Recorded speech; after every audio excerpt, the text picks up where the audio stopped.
Eh bien, bonsoir chers amis de Francoculture. Aujourd'hui, comme vous l'avez remarqué, nous avons changé de décor. Nous sommes déplacés pour donc aller à la résidence du consul général ici à Néo-Rochelle et pour pouvoir lui poser encore quelques questions d'actualité.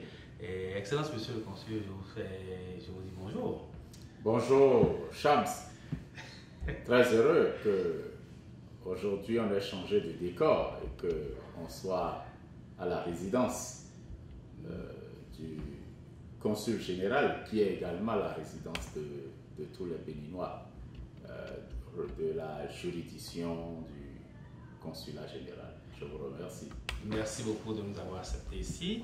Et nous allons essayer d'aller dans le vif du sujet parce que nous avons beaucoup de questions et qui sont restées sans réponse. Et nous avons envie quand même que ceux qui nous suivent pour pouvoir quand même puissent avoir des réponses à ces questions que je qualifie de légitimes.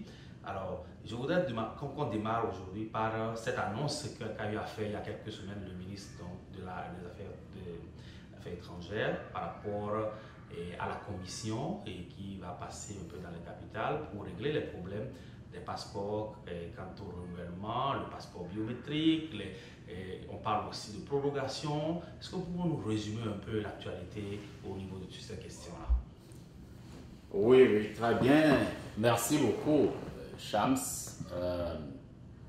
C'est une question, la question des passeports, de renouvellement, la question de la prorogation, c'est une question assez importante au sein de la communauté parce que les passeports sont à la fois un document de voyage, c'est surtout un document de voyage, mais un document qui permet d'identifier les compatriotes qui sont ici. C'est également des documents dont le défaut de validité pourrait mettre des compatriotes en situation irrégulière. Cela peut compromettre leur travail, cela peut même compromettre leur procédure de naturalisation ou de résidence permanente. Donc, c'est un document assez sensible. Et je crois que le gouvernement en a conscience. Le gouvernement en a conscience parce que le ministre des Affaires étrangères nous a habilités à procéder dans certaines conditions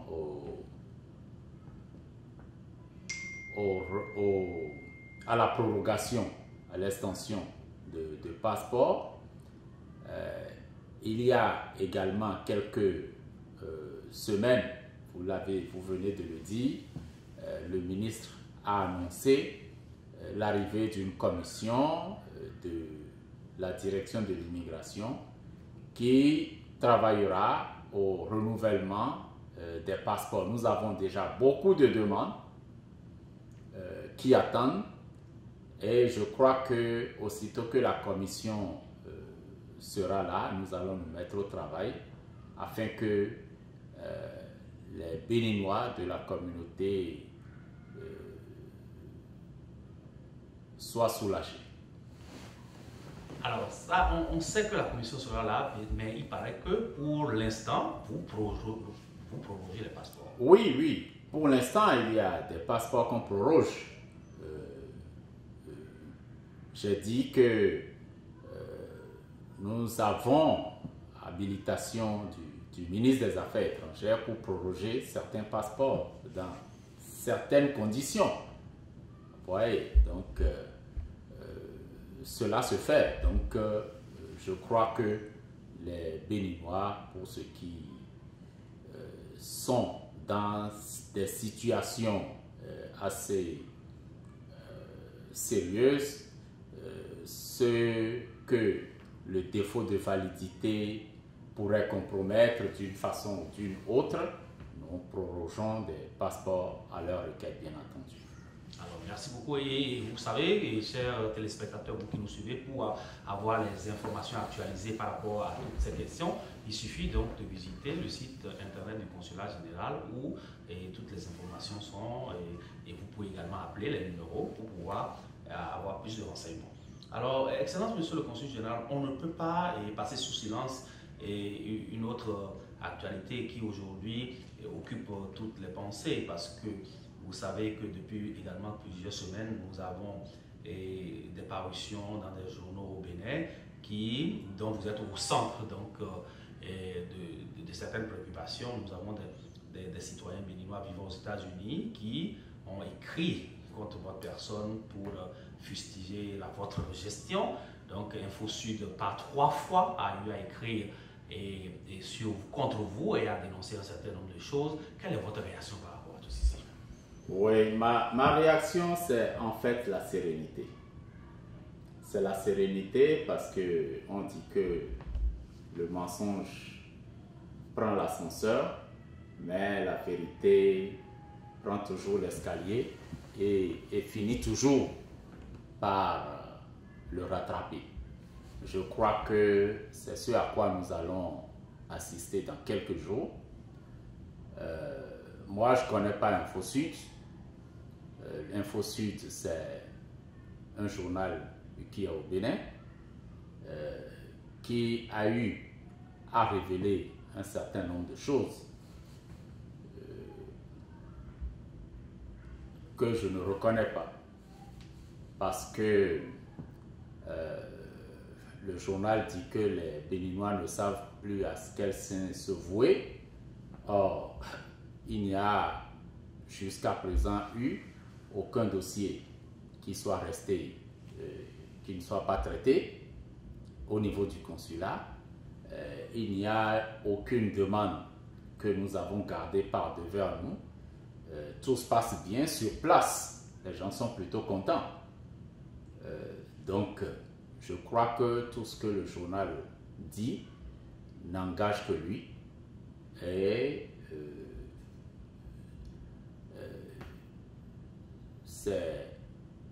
je peux prendre la communauté, pas seulement de New York, mais de toute la juridiction, à témoin par rapport à ces choses-là. Je veux qu'on me dise, quelqu'un a envoyé son dossier qui n'a pas été traité, il y a eu tel problème, et puis on n'a pas trouvé de solution, qu'on me dise pour qu'on aille au fond des débats.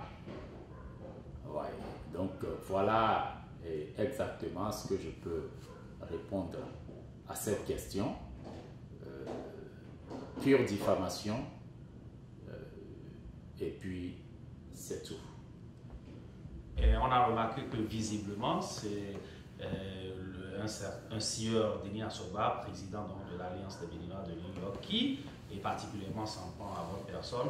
Et certains observateurs se demandent s'il y a eu des antécédents entre vous et la personne. Bien. Je l'ai connu comme j'ai connu beaucoup de gens au sein de la communauté. Et je l'ai connu également par un courrier qui m'a été adressé par M. Goudalo, qui est le secrétaire général qui a dit qu'il est le secrétaire général du nouveau bureau élu et qui introduit le bureau. En plus, je l'ai également connu par des courriers que certains compatriotes ont adressés pour soulever des conditions dans lesquelles les élections là se sont tenues, pour dire que cela ne s'est pas passé dans la transparence, dans la régularité, etc., etc. Donc, c'est comme ça que je l'ai connu. Bien, comme nous y sommes, le journal, on a dit, j'ai entendu dire que j'aurais dit que je ne vais pas le reconnaître, tout simplement parce qu'il est analphabète. Bon, s'il est analphabète, ça, c'est pas mon problème. Je n'ai pas à répondre de ça, puisque je n'ai rien fait pour qu'il soit analphabète. Maintenant, dire que c'est pour ça que je n'ai pas, je ne veux pas travailler avec lui. Tout le problème, c'est de savoir quel projet il a amené et que je n'ai pas voulu voir avec lui. Parce que travailler avec quelqu'un, on ne travaille pas ex nihilo. Il faut un dossier, il faut amener un dossier, il faut avoir amené un projet parce qu'il est là pour la communauté. On a dit qu'il est élu, non? S'il est élu, s'il est élu, il faut quand même qu'il ait des projets de développement, des projets qui aillent dans le sens de l'amélioration des conditions de vie des membres de la communauté. Bon, si il présente ce genre de projet et que je dis non, je ne veux pas travailler avec toi sur ces projets parce que tu es analphabète, on allait comprendre. Il y a eu un seul cas sur lequel il était venu, il ne m'a même pas rencontré, il a rencontré mon assistant. C'est le cas d'une dame. Suivant ce que mon assistant le rapport qui m'a été fait par mon assistant, que quelqu'un serait venu, qu'il aurait dit qu'il a dit qu'il serait le président de l'Alliance et qu'il veut que le consul général signe un laissez-passer pour faire partir au Bénin une dame qui serait en train de mourir. J'ai dit, mais dame serait en train de mourir, et est-ce qu'il y a un dossier? Il m'a dit qu'il n'a pas de dossier. J'ai dit, je veux voir d'abord le dossier. Il revient après avec une demande qu'il m'a dit que c'est le Denis là qui a rédigé ça lui-même. Et je lui ai dit, écoute, s'il y a un Béninois qui est en train de mourir et qu'on doit ramener, je veux voir le Béninois qui est en train de mourir d'abord. Et puis, je vais parler avec ses parents et après, je vais apprécier. Et il m'a dit que c'est lui qui est le président de l'association des Béninois, qu'il est le patron de tous les Béninois qui sont ici, qui vivent à New York, New Jersey, Connecticut, et que si lui il apporte un document, je ne dois plus rien demander avant de signer. La signature, c'est moi que ça engage, puisque c'est ma signature. On a dit une personne est en situation de faiblesse, serait en train de mourir. On m'apporte un document et je signe un acte pour que la personne... Et si la personne n'allait plus à destination et que les parents appelaient pour dire que la personne n'est jamais venue à destination. Dans un monde où le trafic d'organes humains est devenu chose courante, vous voulez que je me justifie comment? Mais la vérité dans cette affaire, c'est quoi? Il a dit que c'est lui qui veut acheter le billet et que si le consul général ne signe pas le document, si la dame meurt, qu'il viendra jeter la dame devant le consulat général. Il a dit, ok, il n'y a pas de problème. S'il peut traverser New York là avec un cadavre venu jeter au niveau du consulat, qu'il fasse et puis on va voir. Et sur le même dossier, quelqu'un d'autre m'a appelé. C'est le président Aimé Oussou. Et je lui ai dit exactement la même chose que j'ai dit à mon assistant de dire à Denis. Et il a dit non, mais c'est normal, monsieur le consul général, attendez, je vais voir, faire une enquête et puis je vous reviens. Et après, il a fait l'enquête, on est allé voir la dame. Mais c'est quand on est allé voir la dame qu'on a découvert le poteau rose. C'est pas Denis qui achetait le billet à la dame. La dame même avait déjà prévu de l'argent pour son billet.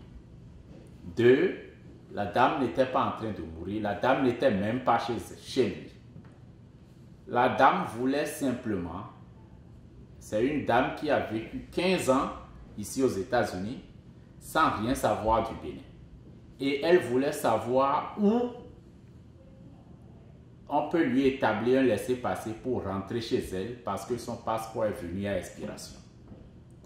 Et lui, Denis, il donne sa propre adresse et il demande à la dame de lui envoyer le dossier chez lui. Au lieu de donner l'adresse, quand on veut servir la communauté, c'est ce qu'il faut faire. Au lieu de donner l'adresse du consulat général, il donne sa propre adresse. La dame lui envoie le dossier. Et il prend les pans du dossier que lui, il veut et il vient pour quémander un laissez-passer de courtoisie. Et avec ce document, il ira voir les membres de la communauté pour leur faire cotiser de l'argent et faire voyager la dame en catimini avec son propre billet. Puisque lorsque cette affaire-là s'est passée, moi j'ai toute la preuve ici.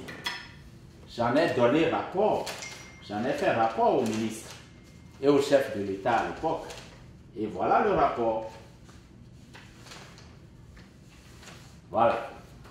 Voilà le billet de la dame. C'est la dame même qui a acheté son billet. Et la dame n'avait demandé aucune assistance. Ce n'était pas une nécessiteuse.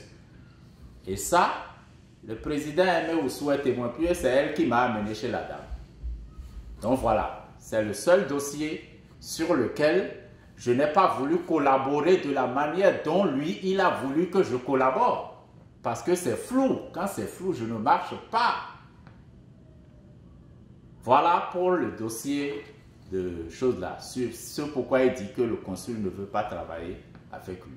Je ne vais pas travailler pour vous donner un document que vous allez exploiter à des fins inavouées. La dame a eu son dossier, elle a voyagé, nous avons tout suivi, tout s'est passé normalement. Et ça là, c'est comme ça qu'on se met à la disposition d'une communauté. On ne profite pas de la faiblesse de quelqu'un pour tenter de se faire de l'argent sur son dos. C'est exclu, ça ne se passera pas sous moi, ça ne se passera pas sous mon mandat. Je veux que cela soit suffisamment clair. Alors, Excellence, Monsieur le Consul Général, je sais que les gens écoutent ceci et commencent par réfléchir, mais ce qui revient de plus en plus sur les réseaux sociaux, on se dit, mais pourquoi le Consul Général ne veut pas recevoir en audience un président élu? Pourquoi le Consul Général ne veut pas travailler avec un élu de la communauté? Et les gens ont du mal ils ont du mal à comprendre qu'est-ce qui est le problème. Mais moi, je veux profiter de cette opportunité pour vous dire et de nous rappeler, puisque vous l'avez dit sur nos antennes plusieurs fois, et où est-ce qu'on en est avec la procédure de reconnaissance des associations. La première chose, c'est qu'on n'a pas besoin d'être président d'une association avant d'être reçu par le consul général. Tous ceux qui ont exprimé le besoin d'être reçus par le consul général ont été reçus par le consul général. Et il faut demander à ceux qui disent que le consul général ne veut pas les recevoir s'ils n'ont jamais introduit une demande d'audience. Et que s'ils ont introduit une demande d'audience, d'en donner la preuve. Quand bien même vous n'êtes pas allé à l'école et que vous demandez une audience au consul général, il vous accorde l'audience. On n'a pas besoin d'être alphabète ou analphabète pour dire c'est parce que je suis analphabète, on ne veut pas me recevoir. C'est faux.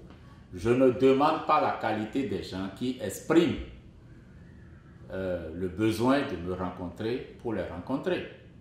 Mais lui, il n'a pas cherché, c'est pas qu'il a cherché à me rencontrer. Il voulait simplement que je lui signe un document qui m'engage et qu'il aille en faire ce que lui, il veut. Et ça là, je ne marche pas. Alors, ça, c'est très bien compris. Bon. Alors, pour en revenir donc aux attaques contre votre personne dans les journaux de Cotonou, et quand je dis les journaux, c'est particulièrement un seul organe de presse, Info Sud, qui, à 3 reprises, en moins de 2 mois, a eu à écrire des choses sur vous et de la part des mêmes personnes. Alors, on ne vous a pas vu réagir sur cette affaire depuis que nous avons vu les informations dans les journaux, mais nous avons appris que vous avez fait une assignation en justice et contre ce qui a été écrit contre vous. Alors, qu'est-ce qu'il en est? Oui, oui, c'est vrai, j'ai assigné le journal en justice et in solidum tous ceux qui se sont prêtés au jeu de diffamation contre moi. Parce que ce que je porte, à part ma qualité de choses là, ce qui me reste, c'est mon nom. Donc, on ne peut pas dire des choses qui sont fausses, archi faux et qui ne tiennent à rien contre ma personne, contre mon nom, et que je puisse dire, bon, il faut les laisser. Non. S'ils disent quelque chose, il faut qu'ils en apportent la preuve. C'est aussi simple que ça. La vérité, et rien que la vérité, on a dit que le consul général est un escroc. Qu'ils apportent les dossiers dans lesquels j'ai escroqué ou j'ai tenté d'escroquer. Vous savez, j'ai des enfants qui sont adultes. J'ai ma famille. Et combien de personnes ne m'ont pas appelé déjà pour me dire, ah, on a appris qu'il y a ci, est-ce que c'est le seul endroit où on peut exiger la vérité, c'est la justice. Et c'est ce que j'ai fait. Et je n'ai même pas demandé de dédommagement à titre pécuniaire, non. J'ai simplement demandé le franc symbolique. Mais la seule chose, c'est que les gens apportent la preuve de leurs allégations. Si vous dites le consul est un escroc, il faut apporter les choses là. Vous dites que le consul a créé des situations dramatiques. Citez au moins les situations dramatiques qui ont été créées par le consul général. Donnez-en la preuve. Donc, c'est aussi clair que ça. Et ça, là, il n'y aura pas de pression. Je ne céderai à aucune pression, d'où qu'elle vienne, il n'y aura pas de reculade dans ce dossier. Le processus qui est en cours ira à son terme. Quel que soit ce qui sera dit, le processus ira à son terme et on saura qui a menti, bien qui a dit la vérité. Bon, maintenant, ils n'ont qu'à s'arranger. On ne leur demande pas des choses irréalistes ou irréalisables. Ce que vous avez dit, apporter les preuves, c'est tout. C'est tout ce qu'on leur demande, en fait. D'accord. Alors, mais ça c'est compris également. Je voudrais revenir sur un cas isolé. Quand je parle de cas isolé, ce n'est pas parce que ce n'est pas important, mais c'est un cas qui a été cité justement dans les parutions, dans ce que nous avons lu dans les journaux, où on parle d'un certain béninois, citoyen béninois, à qui vous avez refusé d'offrir les services consulaires à cause du fait qu'il a eu une carte consulaire qui vient de Washington DC, et les citoyens ont du mal à croire qu'étant aux États-Unis et étant béninois, qu'on puisse quand même avoir une certaine discrimination par rapport à la provenance des cartes consulaires. Merci beaucoup. Il m'a été rapporté que quelqu'un qui demandait un service consulaire a produit une carte établie à l'ambassade à Washington, une carte consulaire. J'ai demandé quand est-ce que la carte consulaire a été établie. On m'a dit en janvier 2016.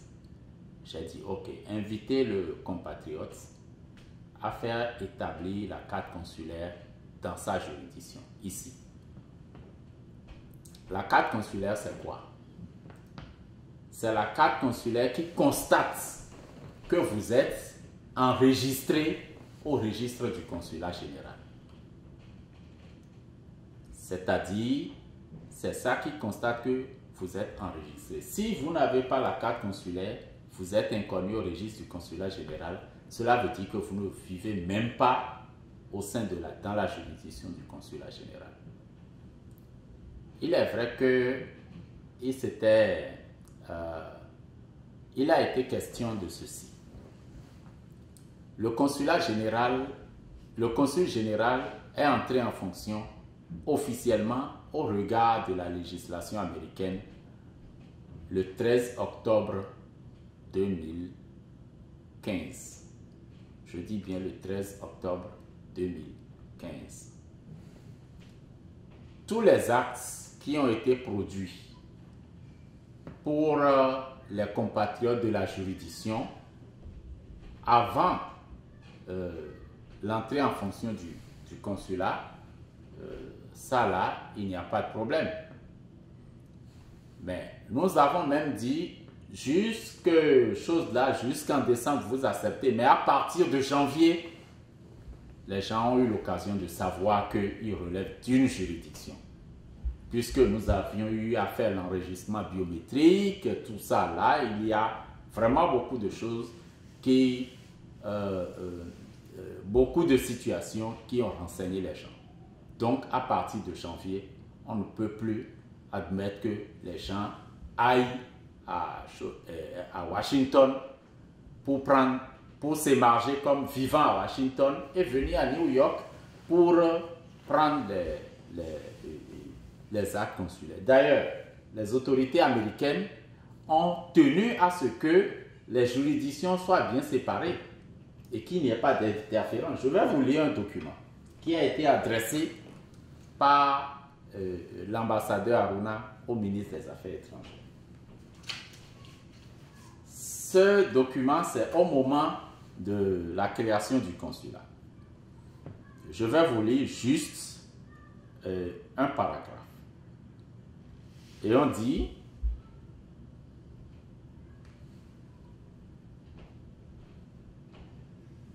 qui dit les autorités américaines viennent à nouveau de demander à l'ambassade de préciser la délimitation géographique des circonscriptions consulaires respectives du consulat général du Bénin à New York et de l'ambassade du Bénin à Washington, D.C.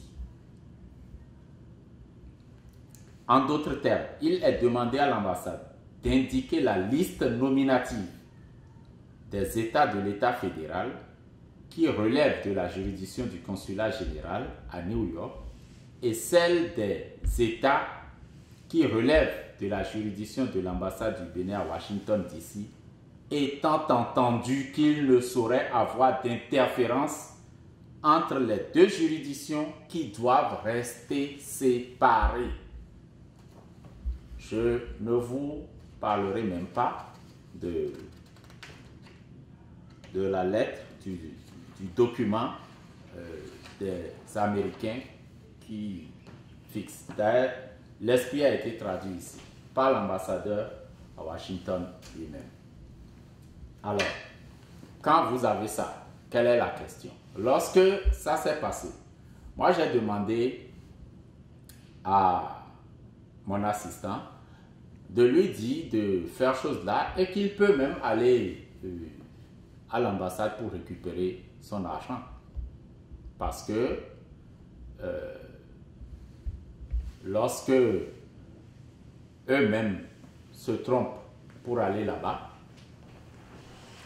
lorsqu'ils se sont trompés pour aller là-bas et qu'ils ne l'ont pas fait sciemment dans l'intention de chercher des poux dans la tête de quelqu'un après, si c'est une faute qu'ils ont commise de bonne foi, normalement, c'est les services consulaires à Washington qui devraient les renvoyer pour dire non, allez dans votre juridiction.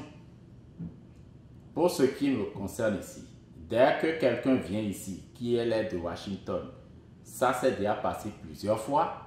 Nous les avons systématiquement retournés dans leur juridiction de compétence.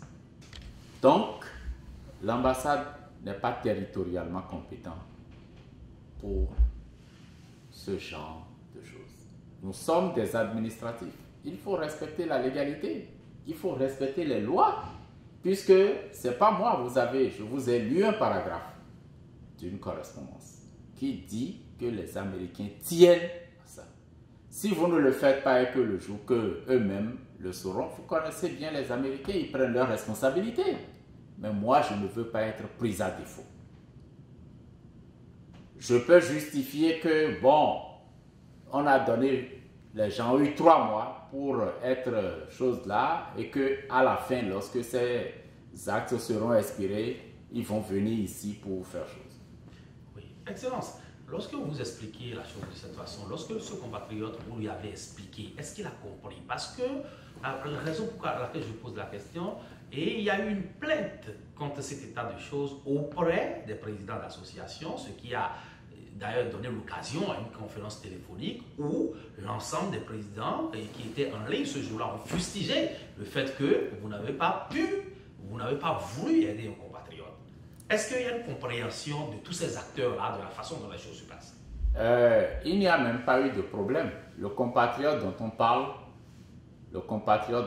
puisque après l'ambassadeur Aruna même m'a appelé et nous avions eu à échanger. Et il m'a dit, il faut essayer de voir, après nous allons... Mais moi, l'instruction que j'avais donnée, j'avais appelé mon assistant pour lui dire, ok, le compatriote qui est venu là, prends-lui la carte de Washington. Tu confisques la carte de Washington et tu lui fais établir une carte. Tu ne demandes pas paiement, mais il ne peut pas porter les 2 cartes à la fois. Et tu lui établis la chose là et puis on lui rend le service. Et il m'a dit non, il a déjà payé et puis il a fait, il n'y a pas de problème. S'ils en parlent comme problème, c'est parce qu'ils veulent en faire un problème. Et ça là, c'est pas à moi de m'occuper de ça. Donc, ils veulent en faire un problème. Ils ont le temps d'en faire un problème. Du moment que moi, juridiquement, puisque vous savez, chez nous en diplomatie, on dit, lorsque vous êtes en situation d'invoquer des règles de droit pour conforter votre position, vous êtes à l'aise. Est-ce que vous comprenez ce que je dis? Donc, par rapport à ça, je n'ai pas de choses là à me faire. Et encore que mon assistant a dit à l'autre, tu peux même aller à Washington pour récupérer ton argent. Parce que si vous ne savez pas et que c'est une erreur que vous avez commise, les autres doivent savoir qu'ils ne doivent pas faire. Puisque nous, on ne le fait pas. Nous, on sait qu'on ne doit pas faire, on ne le fait pas. Mais eux également doivent savoir qu'ils ne doivent pas le faire. J'ai même lu dans les journaux qu'on a dit que l'ambassadeur Aruna m'aurait demandé de rembourser. L'ambassadeur Aruna ne m'a jamais demandé de rembourser quoi que ce soit. On s'est simplement entendu que c'est une situation malheureuse et que ça ne va plus se reprendre, c'est tout. Et moi, je lui ai promis que je vais instruire pour qu'on lui fasse le service et qu'on va lui retirer l'autre carte et que cela sera accompagné d'une lettre pour refixer les règles. Mais lorsque j'ai appelé mon assistant pour lui donner les instructions, il m'a dit non, monsieur le consul général, il n'y a eu aucun problème. Il a compris et puis il a payé et puis il s'est fait établir une autre carte et puis le service lui a été rendu et il est parti. Bon, maintenant, si c'est parce que les gens veulent utiliser ça pour au fin qu'on voit que cette affaire-là est utilisée, c'est leur problème, ça. Et ça là, Ils iront devant la justice pour se faire chose. Là, moi, j'ai tous les documents. Oui, je ne fais rien sans une règle. C'est ma caractéristique principale. Et je tiens aux procédures. Et tout le monde me connaît pour ça. On ne me prend jamais à défaut des règles. C'est ce que j'ai à dire. Monsieur Rekaouzou Bemé, je peux vous dire merci. C'était important que l'on vous demande quand même de réagir par rapport à toutes ces questions qui, pour moi, sont des questions mineures puisque vous avez apporté une preuve suffisante du fait que, bon, et ça ne vaut pas la peine qu'on puisse aller troubler l'opinion publique à cause des éléments non fondés. Mais c'est bien que quand même qu'on puisse avoir votre version. Et je ne peux que vous dire merci de vous avoir accepté nous recevoir ici à la résidence du Bénin, dans votre résidence ici à New Rochelle. Et j'aurais aimé que vous puissiez conclure en disant aux compatriotes s'il y a des dispositions particulières à prendre en attendant la mission qui va séjourner dans la capitale pour le renouvellement des passeports. Non, merci beaucoup. Vous savez, pour le renouvellement des passeports, dès que nous serons informés de la date d'arrivée de la mission, nous allons en faire large diffusion.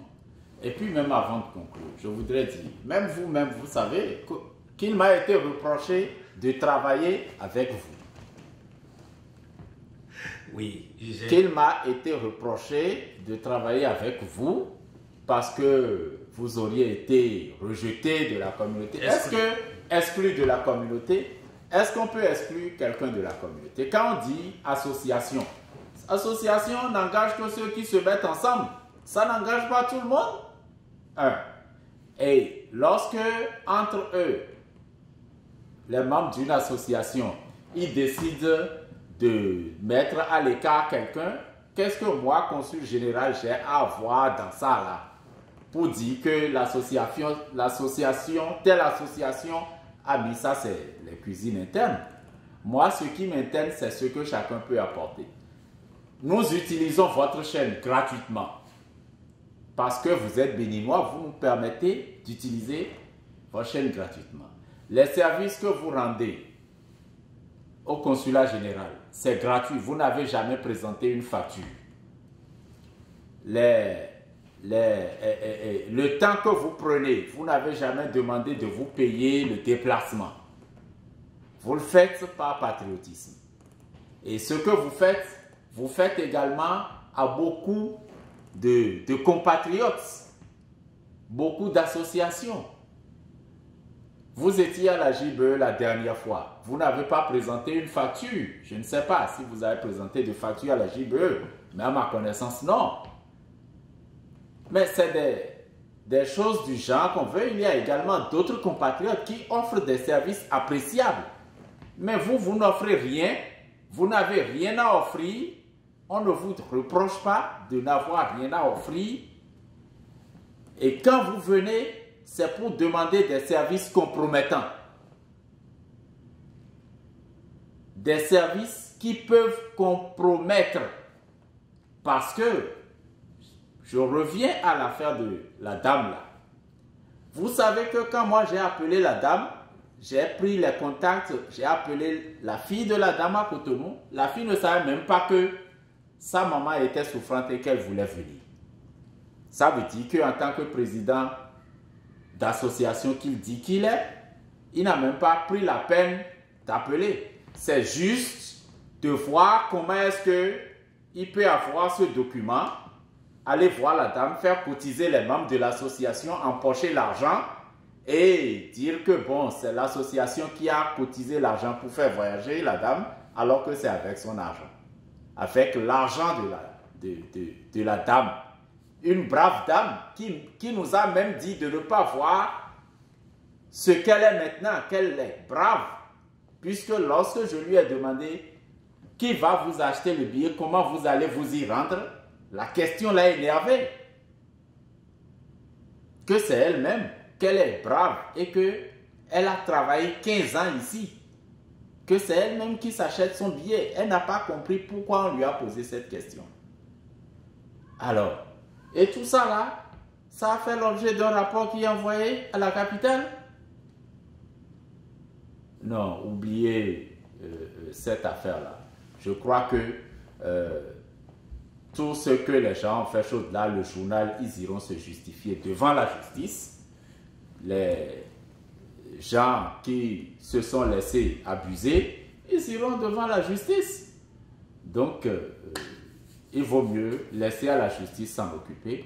Moi, les preuves dont je dispose, je ne vais pas les exposer. Les preuves là, c'est pour le juge.